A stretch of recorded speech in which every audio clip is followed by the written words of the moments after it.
Hello, everybody. Thank you for returning to our YouTube channel. I am Brian with Technology United for Ukraine. And as you know, we are now partnered with the Birds of Fury. And they are a Ukrainian military R&D group that we work with to create innovative technologies for the Ukrainian armed forces. If you would like to join us, the link is in the description. Engineers, scientists, technologists, or anybody wants to help, go click that link and help us out. All right, let's get right into this.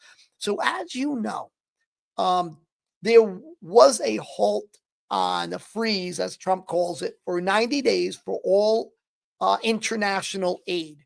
Did not apply to Ukraine. I did a video on this yesterday. And we also know there was $50 billion in a World Bank account that the Ukrainians are drawing from. That is not being touched. That will not be stopped. That aid is going to continue to flow in, which is great news for Ukraine and great news for the world. So no aid has been stopped. In a matter of fact, the Russians have been told you need to come to the negotiating table. Otherwise, Trump's giving Kellogg, General Kellogg, 100 days to end the war in Ukraine. He says, and you got to get in there and do what you got to do to end this war.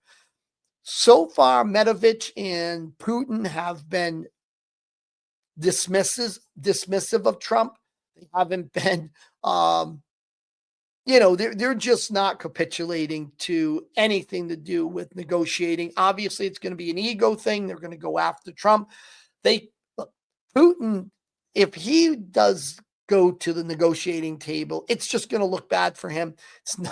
Might end really badly for him if he shows weakness. So he's stuck. He's stuck in a hard place and trying to get out of this by, basically the way the Russians will look at it and his allies, he bent the knee and he's in big trouble. And then with Kellogg here, the man knows how to fight wars. He knows what the Ukrainians are going to need. And 100 days is not unrealistic if you give the Ukrainians what they need to fight this war. All right, let's get into the losses that the Russians have sustained as of the first January 23, 2025. It is now, by the way, I don't make these numbers up. This does not come from a chart I made. These numbers are from the Ukrainian government. And this number here is those that have expired, and this is wounded. And a lot of people have a hard time believing this is a number coming out of the Ukrainian government. They think this is both, it's just casualties, wounded, and those that have expired. And I'll show you where these numbers come from. So I'm going to get rid of this here. So this number here, if you multiply it by 3, you're going to come up with the number of wounded, which is 2,475,960. And we had 1,340 being added to the overall number. This is calculated wounded. The number of wounded is calculated using an approximate ratio of 3 to 1.3 wounded per dead. That is how this number is derived. So if you multiply this by 3, you will get this number. And that is from the Ukrainians. Believe it or not, that's for you to decide. Some people who don't believe it. All right, so here we go. Armored combat vehicles is hit 20,497 with 12 being added. Tanks 9,850 with 6 being added. And a real critical number, artillery 22,256 with 62 being added. And that is a really significant number because you can't fight wars without your artillery. Now let's go back a few days, and this number is really starting to tick up. Yesterday was 60. Then 60 again. It's the same number as yesterday. But this number is now starting to climb back up. And that could be perhaps a indicator that air defense is beginning to crumble for the Russians. May well be. We'll see. Let's keep following that number and see where it goes. Here's another great chart I like to look at. And it's vehicles and fuel tanks. This was over 100. This number here, well over 100 for quite a while, a little lower today. Why the Ukrainians are probably hitting more vehicles and fuel tanks, probably more to do with the fuel tanks, the fuel trucks bringing fuel to the front lines. They've hit the fuel depots and supplies inside of Russia in the rear of the front lines, and now they're going hard after fuel trucks, which is going to starve the front line. So a brilliant tactic, and I think is going to produce a lot of results. All right, let's go to the front lines. Prokhorovsk right here. As I've told you, the Russian strategy here, and this is a critical city. This is where Russia's putting a tremendous amount of effort into for very minimal gains and not much strategically, right? But they're coming out this way.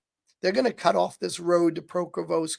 As we can see here, they've already, gotten really close to the road here. And this way, logistics will just be cut off for the city, and then they'll walk in and they can take it because all the troops will have to be pulled out. Going right into a city can be catastrophic. So in this strategy of theirs, they'll come out here, take this, take that, and probably push their way forward from here. I mean, of course, it'll look like this first, but they're looking to launch continued attacks because they're trying to just get as far as they can before this war is over. Now, they have lost a significant amount of troops in here, man, just a massive amount since the beginning of the war. And how much further will they go, and for what value? If they make it out to here, I mean, are you willing to lose all those lives and all of that equipment to keep pushing and pushing?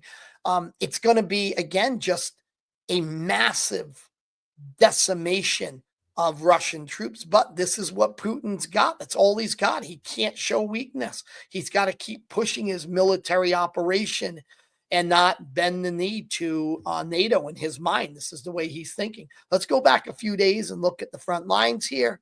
You can see they've been making some slow progress. It'll probably be, I'm going to say, a month before they really get to here. It looks like they might be coming here, so they might be able to do that in about a month. Seems like they're really close here to taking this. So real quick on what's going on in Kursk. It's really a stalemate now. It's just got a little stagnant there. There's nothing really happening. The North Koreans, as reports have said, are completely exhausted, and they don't really seem to be seen a lot on the front lines now. And they're over in this area here, and there's not a lot of movement into Russia or into the Kursk area from the Russians. And that could be a lot of things. It might just be at the point where the troops on both sides are exhausted and they're just taking a break from the fighting for now. This leads to another question.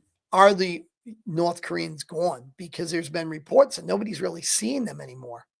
And, the Chechens are back here, and they went through a very interesting similar thing in the beginning. Remember, they were really cocky. They would call themselves the Special Forces Hunters, and we're going to go in and we're going to, go all the way to Berlin. Well, once they hit reality of the battlefield, cognitive dissonance went right out the window, and they're in the rear. They're just in support now. You don't see them, a lot of them, up on the front lines. They're mostly in the rear, making sure Russian soldiers don't retreat. So, they could have pulled the North Koreans back in a support role because they were doing really bad. They don't understand modern warfare. They're not very well educated on technology, and they were just getting eaten up. And it's an embarrassment for the North Koreans. So I wanted to go over that, everybody. Remember, like, share, subscribe, and come join us in Slava Ukraini.